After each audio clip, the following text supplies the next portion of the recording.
Assalamualaikum warahmatullahi wabarakatuh. Di sini kami akan presentasikan tentang perilaku ekonomi perikanan skala kecil yang diambil dari soal dan jawaban mata kuliah ekonomi perikanan. Sebelumnya, perkenalkan nama saya Muhammad Syahrul Ade Putra selaku ketua kelompok. Anggota saya Melinda Zulifa dan Aulia Aziza. Sini kami akan menjelaskan tentang konsep pasar persaingan sempurna, konsep patron klien, konsep usaha perikanan subsistem, kemudian ciri perikanan skala kecil beserta bukti empirisnya, usaha perikanan skala kecil pada pendekatan teori ekonomi Marxian, dan terakhir keterkaitan antar unsur pembentuk perilaku ekonomi rumah tangga. Konsep pasar persaingan sempurna.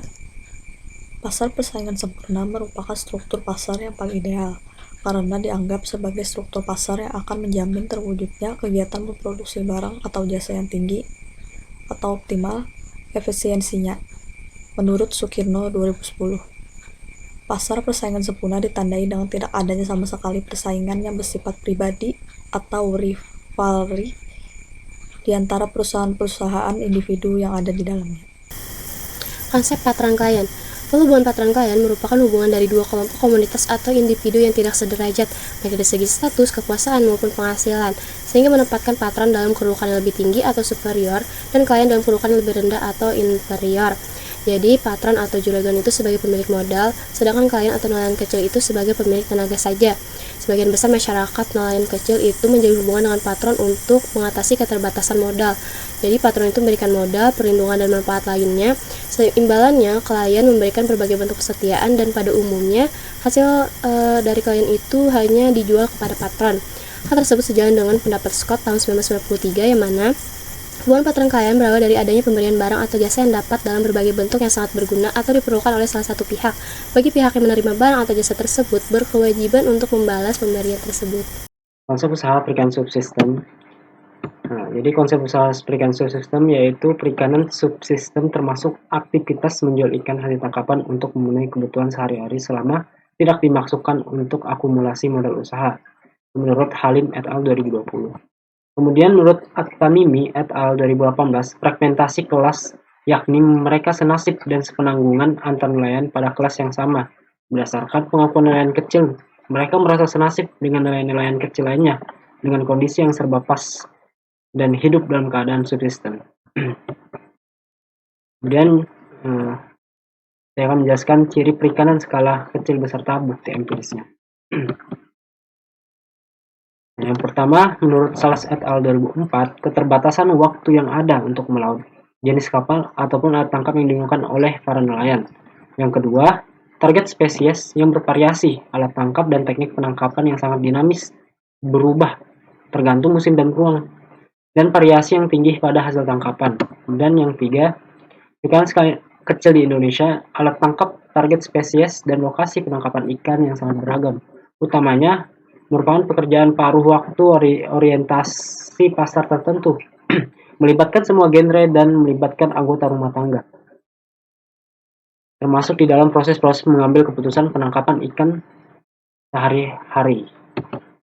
Bukti empiris, menurut Halim 2020, di wilayah-wilayah pesisir Papua Barat dan Maluku di bagian timur Indonesia, masyarakat nelayan tradisional, adat, masih melaksanakan praktek-praktek hak ulayat laut secara turun-temurun yang diakui oleh pemerintah daerah maupun nasional. Tradisi ini masih dijalankan hingga saat ini pada cakupan tertentu untuk mengatur pemanfaatan sumber daya perikanan, khususnya yang berada di dalam wilayah ulayat lautnya, dikenal dengan patuanan laut. Usaha perikanan skala kecil pada pendekatan teori ekonomi Marxian. Pendekatan Marxisme. Bentuk kritik yang disampaikan oleh Karl Marx terhadap liberalisme ekonomi yang beranggapan bahwa liberalisme ekonomi bersifat positif sum game atau menguntungkan semua pihak. Namun, Karl Marx menggunakan pendapat dari merkantilisme mengenai zero sum game dan berpandangan bahwa sebenarnya perekonomian merupakan tempat terjadinya pengeksploitasian manusia dan terdapat perbedaan kelas di dalamnya. Menurut kaum Marxis, terdapat dua kelas sosial dalam perekonomian kapitalis, yaitu bourgeois dan proletar, di mana bourgeois merupakan pemilik alat-alat produksi, sedangkan proletar hanya memiliki tenaga saja. Dengan kata lain, kaum proletar merupakan kaum pekerja atau buruh. Hal ini sejalan dengan kenyataan pada usaha perikanan nelayan skala kecil yang mana terdapat dua kelas, yaitu terdapat kelas pemilik modal itu sebagai penyedia biaya produksi atau misalnya alat-alat tangkap, dan kelas nelayan kecil itu sebagai pemberi tenaga kerja. Menurut pemikiran Marx, kelas-kelas sosial akan muncul karena faktor ekonomi, terutama kepemilikan dan ketidakpemilikan alat produksi dan hubungan-hubungan sosial dalam produksi. Kelas-kelas sosial muncul menurut Doyle tahun 1986, sangat erat kaitannya dengan konsep Marx mengenai materialisme historis. Keterkaitan antar unsur pembentuk perilaku ekonomi rumah tangga, produsen dan konsumen. Keterkaitan antar unsur pembentuk perilaku ekonomi rumah tangga sebagai produsen dan konsumen, menempatkan rumah tangga sebagai pengambil keputusan dalam kegiatan produksi dan konsumsi, serta kaitannya dengan alokasi waktu dan pendapat rumah tangga. Rumah tangga produsen atau RTP, organisasi atau badan usaha yang didirikan oleh seseorang atau sekelompok orang untuk menghasilkan barang atau jasa demi memenuhi kebutuhan masyarakat. Dalam kegiatan perekonomian, rumah tangga produsen memiliki dua peran penting, yaitu sebagai produsen, rumah tangga produsen berperan memproduksi barang atau jasa. Rumah tangga konsumen atau RTK, sekelompok orang atau badan yang melakukan kegiatan konsumsi. Peran rumah tangga konsumen adalah mengkonsumsi nilai guna atau suatu barang atau jasa yang disediakan oleh produsen. Proses pengambilan keputusan rumah tangga. Menurut Mangku Prawira 1984, dalam mengalokasikan waktu setiap anggota rumah tangga dilakukan secara simultan. Setiap anggota rumah tangga dalam mengalokasikan waktu untuk berbagai kegiatan dipengaruhi oleh faktor-faktor di dalam dan di luar rumah tangganya. Faktor rumah tangga terbagi menjadi dua, yaitu A. Faktor dalam rumah tangga, B. Faktor luar rumah tangga.